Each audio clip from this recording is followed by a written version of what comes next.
আকাশের কথায় আমি ধপ করে বসে পড়লাম। এটা হতে পারে না। বুকটা ফেটে যাচ্ছে, ইচ্ছে করছে চিৎকার করে কাঁদি। কেন করলো আমার সাথে এমন? কী দোষ করেছি আমি? আমার নাম জান্নাতুল ফেরদৌস। সবাই আমাকে আদর করে সুমি বলে ডাকে। আমি এবার ক্লাস 10-এর ছাত্রী। আমি আমার বান্ধবীরা মিলে স্কুলে ব্রেক টাইম হলে পাশের পার্কে গিয়ে বসতাম। তার পাশে একটা রেস্টুরেন্ট ছিল, মাঝে মাঝে যেতাম ওখানে কফি খেতে। আমি ছিলাম অন্যরকম, মানুষের সাথে কম কথা বলতাম, বিশেষ করে ছেলেদের সাথে তো একদমই না।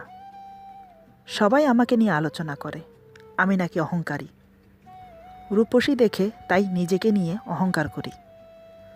আসলে কিন্তু তা না, আমার অভ্যাস আমি একটু কম কথা বলি, সেটাই সবার ভালো লাগে না। অন্য মেয়েদের মতো মন খুলে মিশতে পারি না কারো সাথে।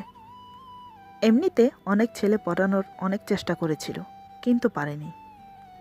তাই আমাকে নিয়ে ছেলেদের মাঝে সব সময় একটা ক্ষোভ থাকতো, কিভাবে আমাকে শায়েস্তা করা যায়। সব সময় সেই চিন্তাই থাকে। প্রেম ভালোবাসা এগুলোর প্রতি আমার উৎসাহ একদম নেই। মোট কথা বলতে আমার ভালোই লাগে না। এটা আমি কাউকেই বোঝাতে পারি না। কথায় আছে না, মানুষ ভাবে এক আর হয় অন্য কিছু। কপালের লেখন কেউ খণ্ডাতে পারে না। আমার সাথেও সেটাই ঘটল। স্কুলের পাশের রেস্টুরেন্টে যে ম্যানেজার কাজ করত তার বাড়িতে সমস্যা হলো, সে ছুটি নিয়ে চলে গেল। তার পরবর্তীতে অন্য আরেকজন ম্যানেজার রাখা হলো, একজন ইয়াং ছেলে, দেখতে সুদর্শন, হ্যান্ডসাম, গায়ের রং ফর্সা, এক কথায় দেখতে অপূর্ব লাগে। সব সময় একটা হাসি লেগেই থাকে ওর মুখে। চেহারাটা খুব মায়াবী। যে কোনো মেয়ে প্রথম দেখাতেই ওর প্রেমে পড়ে যাবে। আমাদের তো যাতায়াত লেগেই থাকতো মাঝে মাঝে কফি শপে। ওই ছেলেটা আসার পর প্রথম যেদিন আমি যাই, সেদিন ছেলেটা আমার দিকে অপলক দৃষ্টিতে তাকিয়েছিল। আমি যে তাকাইনি সেটা বলবো না, কারণ আমিও ওকে প্রথম দেখাতেই ক্রাশ খেয়েছিলাম। তারপরও নিজেকে সামলে নিলাম। আমরা চলে আসার পর ওয়েটারদের সাথে কথা বলে আমার ব্যাপারে জানতে চাইল। ছেলেগুলো আমার ব্যাপারে যা যা জানতো সব বলল। সাথে এটাও বলল মেয়েটা খুব অহংকারী, কাউকে পাত্তা দেয় না। দ্বিতীয়বার যখন গেলাম, ছেলেটি আমাকে একটা গোলাপ দিয়ে বলল, এটা আপনার জন্য, যদি কিছু মনে না করেন। গোলাপটা ছিল ইয়েলো কালার, তার মানে সে আমার দিকে বন্ধুত্বের হাত বাড়াচ্ছে। আমি গোলাপটা হাতে নিলাম। তারপর ছেলেটা বলল, থ্যাংক ইউ সো মাচ। আমার নাম আকাশ চৌধুরী। তোমার নাম কি? সরি, আপনাকে তুমি বলে ফেললাম। আমি বললাম, ইটস ওকে, আমার নাম জান্নাতুল ফেরদৌস, কিন্তু সবাই আমাকে সুমি বলে ডাকে। গোলাপ ফুলটার জন্য থ্যাংক ইউ। এই বলে আমরা উঠে চলে এলাম। তারপর থেকে আমাদের কথা হতো। একদিন আরেকটা গোলাপ দিল, সেটা আবার লাল গোলাপ। গোলাপটা আমার হাতে দিয়ে বলল, প্লিজ এটা গ্রহণ করো, তাহলে আমি খুশি হব। আর এই গিফটটা তোমার জন্য। আমি গিফট বক্স হাতে নিয়ে বললাম, এটার মাঝে কি আছে? আকাশ বলল, এটা খুললেই দেখতে পাবে কি আছে, তবে এখানে না, বাসায় গিয়ে খুলবে। সেদিনের মতো আমরা চলে এলাম। বাসায় এসে গিফট খুলে দেখি ভেতরে একটা তাজমহল, আর সাথে একটা ছোট্ট চিরকুট। তাতে লেখা আছে, আই লাভ ইউ, আমি তোমাকে ভালোবাসি। আমি তো অবাক, কি করব ভেবে পাচ্ছি না। হ্যাঁ বলে দেব? মনে মনে যে আমি ওকে পছন্দ করি, কফি শপে বারবার ওকেই দেখতে যাই। তার মানে আমি ওকে ভালোবাসতে শুরু করেছি, যেটা আমি কখনো করব না ভেবেছি। তারপর আমি একটা চিরকুট লিখে তার পরের দিন আকাশকে দিলাম। আকাশ তৎক্ষণাৎ চিরকুটটা পড়ল, পরে দেখলো আমি ওর ভালোবাসায় সায় দিয়েছি। খুব খুশি হয়ে গেল। এরপর থেকে আমাদের দেখা সাক্ষাৎ আরও বেড়ে গেল। স্কুল টাইমে দেখা হওয়ার পরেও রাতে আমরা আবার দেখা করতাম। আমার বাড়ির পিছনে আসতো। এমনিতে আমার হাত দুটো ধরে নানান রকমের রোমান্টিক ভালোবাসার কথা বলতো, আর আমি মনে মুগ্ধ হয়ে শুনতাম। একদিন ও আমার কাছে আবদার করে বসলো, সুমি, আমার না তোমাকে খুব ইচ্ছে করে জড়িয়ে ধরতে, প্লিজ একবার দাও না জড়িয়ে ধরতে। না করো না, আমার এই হৃদয় তোমাকে জড়িয়ে ধরার জন্য ব্যাকুল হয়ে আছে। না করো না প্লিজ। সত্যি কথা বলতে আমি আর না করতে পারলাম না, সম্মতি দিয়ে দিলাম। অমনি আকাশ আমাকে শক্ত করে জড়িয়ে ধরল, এমনভাবে জড়িয়ে ধরল মনে হচ্ছে যুগ যুগ ধরে আমাকে দেখেনি। আমিও আর থাকতে পারলাম না, ওকে জড়িয়ে ধরলাম। একে অপরকে জড়িয়ে থেকে ভালোবাসার কথা বলতে লাগলাম। এভাবে প্রায় আধা ঘন্টা একে অপরকে জড়িয়েছিলাম। বুঝতে পারিনি কখন সময় চলে গেল। আমি আলিঙ্গন মুক্ত হয়ে বললাম, অনেক হয়েছে, আমি এখন বাসায় যাই, কাল আবার দেখা হবে। এই বলে বাসায় চলে এলাম। দ্বিতীয় দিন আসা মাত্রই আকাশ আবার আমাকে জড়িয়ে ধরল। এইবার কিন্তু আমার সম্মতি নিল না। আমিও ওকে জড়িয়ে ধরেছি। আজ আকাশ আমাকে কিস করলো কপালে। আজও আমি ওকে বাধা দিতে পারিনি। সত্যি আমি ওকে বিশ্বাস করি, মন থেকে ভালোবাসি। এভাবে আমরা মেলামেশা করতে থাকি। প্রতিদিন এক এক করে আকাশের চাহিদা বাড়তে থাকে। আজ আকাশ আমার কাছে এমন একটা আবদার করলো, আমি করতে রাজি হইনি। আকাশ বলল, আমি তোমাকে আরও কাছে পেতে চাই, প্লিজ না করো না, চলো আমরা দেহের মিলন করি। তোমার কাছে আসলে আমি নিজেকে কন্ট্রোল করতে পারি না। তারপরও এতদিন অনেক কষ্ট করে থেকেছি, কিন্তু এখন আর পারছি না, প্লিজ না করো না। আমি বললাম, যখন যা বলেছ কোনোটাতেই আমি বাধা দেইনি, কিন্তু এখন যেটা বলছো প্লিজ সেটা করতে আমাকে বাধ্য করো না। আমি পারবো না। বিয়ের পর তো আমি তোমারই হব, ধৈর্য ধরো। বিয়ের পরে তোমার যেমন মন চায় তেমন করে আদর করো, আমি তোমাকে না করব না। আকাশ বলল, কিন্তু এখন করলে সমস্যাটা কি? এখন আমরা করি, পরে না হয় বিয়ে করে নেব। আমি তো পারছি না থাকতে।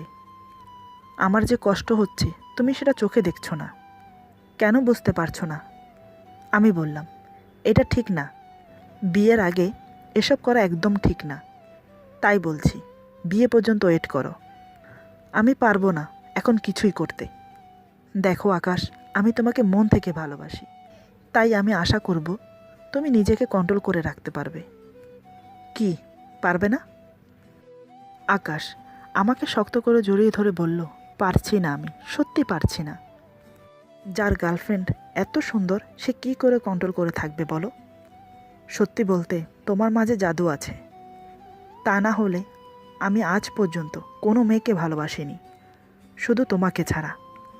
তোমার কাছে এলে আমার নিজেকে ধরে রাখাটা অনেক কষ্টের হয়ে যায়। জানি না তুমি নিজেকে কিভাবে বেঁধে রাখো। আমি তো পাগল হয়ে যাই। রাতে তো স্বপ্নেও তুমি আসো আমার, এসে আমাকে অনেক আদর করো। তাহলে বাস্তবে কেন পাচ্ছি না? স্বপ্নের মতো যদি বাস্তবটা হতো তাহলে কত যে ভালো হতো।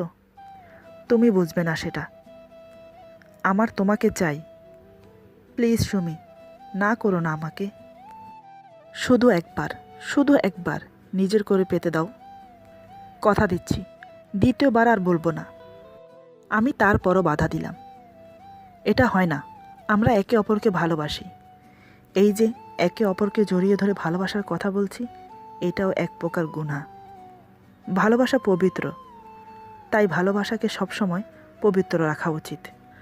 আমরা কি করি, আবেগের বশীভূত হয়ে ভুল করে বসি।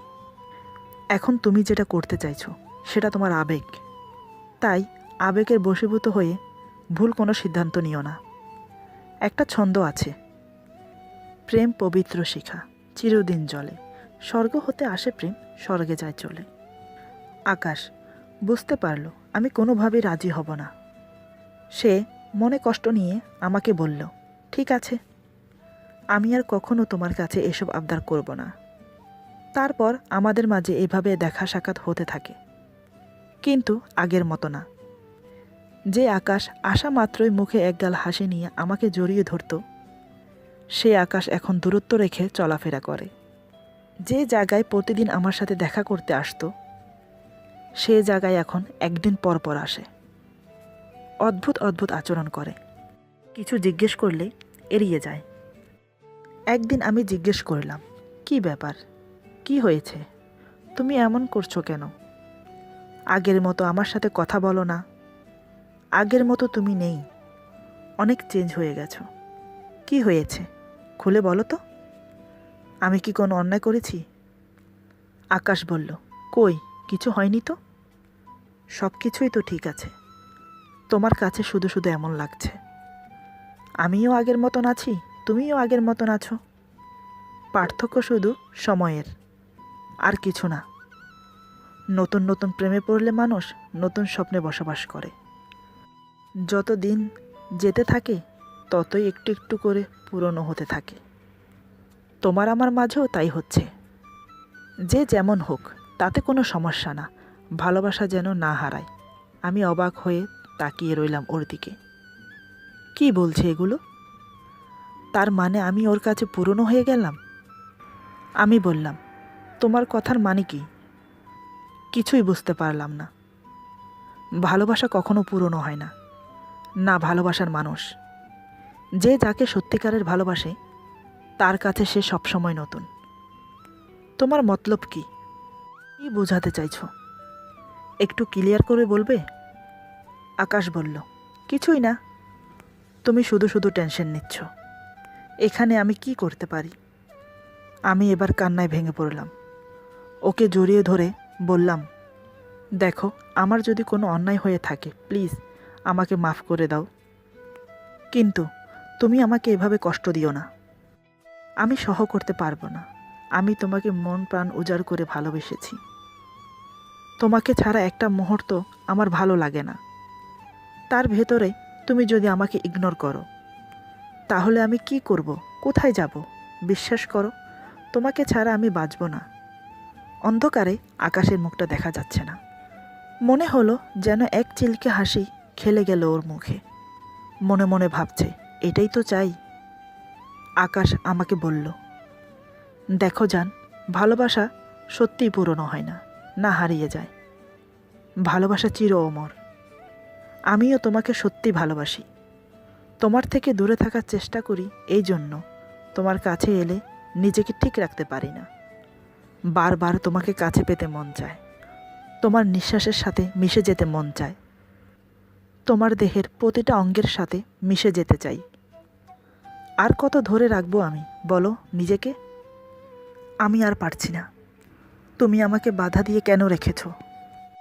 আমি বললাম, তুমি আমাকে ভালোবাসো নাকি আমার দেহকে?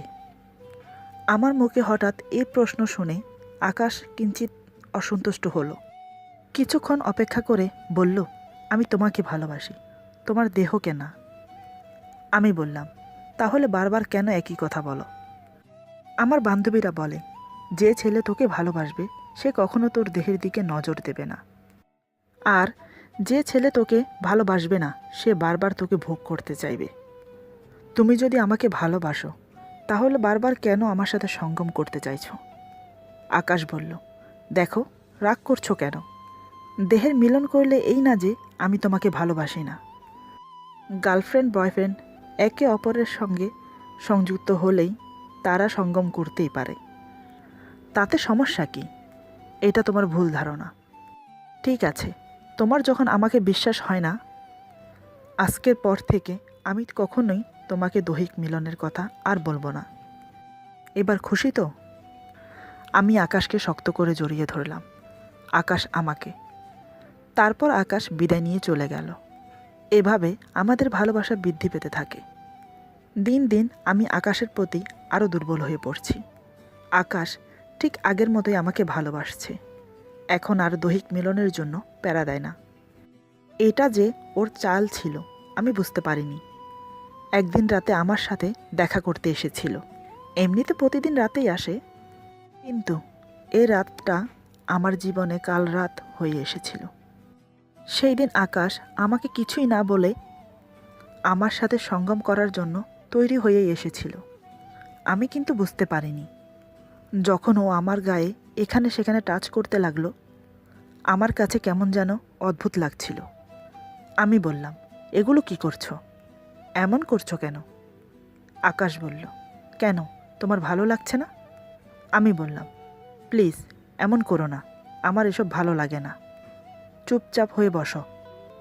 কিন্তু না, সোনার পাত্র আকাশ নয়। ওর মন যা বলছে ও তাই করছে। বুঝতে পারলাম আকাশের মতলব ঠিক না। তাই আমি চট করে উঠে দাঁড়ালাম। বললাম, আমি যাই, রাত অনেক হয়েছে, কাল দেখা হবে।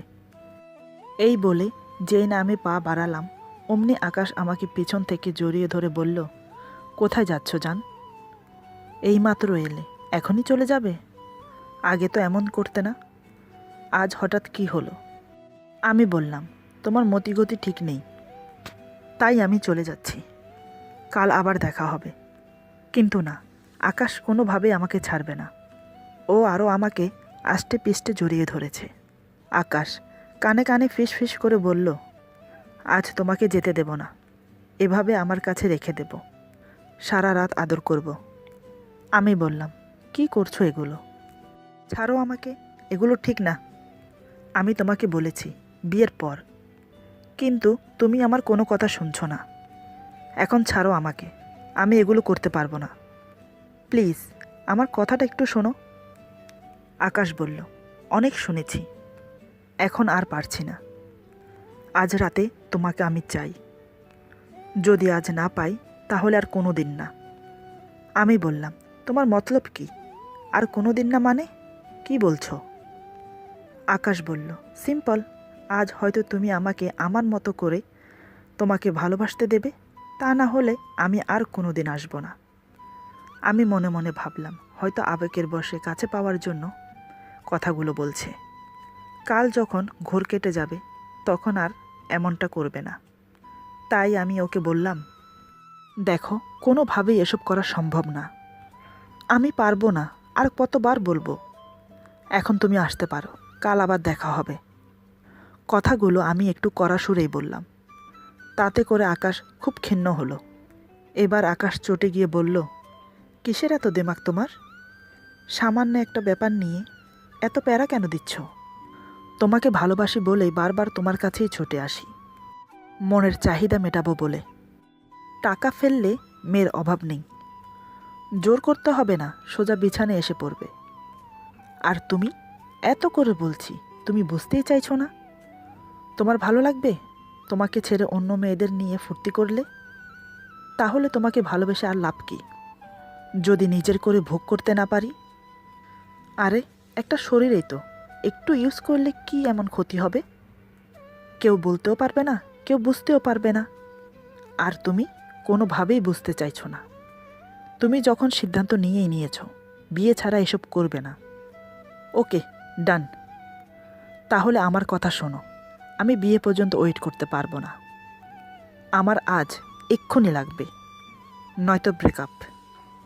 আমি এতক্ষণ ধরে আকাশের কথাগুলো শুনে যাচ্ছিলাম। এগুলো কি বলছে ও? আমার ভালোবাসার কোনো দাম নেই? আমার দেহটার জন্য আমার সাথে এগুলো করলো? নিজের কানকে বিশ্বাস করাতে পারছি না। আমি ওর কলার চেপে ধরে কাঁদতে কাঁদতে বললাম, বলো, এতক্ষণ ধরে যা বলেছ সব মিথ্যে? এগুলো তোমার মনের কথা না? আকাশ আমার হাতটা এক ঝটকায় ছাড়িয়ে নিয়ে বলল, কোনোটাই মিথ্যে না, সব সত্যি। আমি তোমাকে নিজের করে পেতে চাই, এখন, এই মুহূর্তে, নয়তো আজকের পর থেকে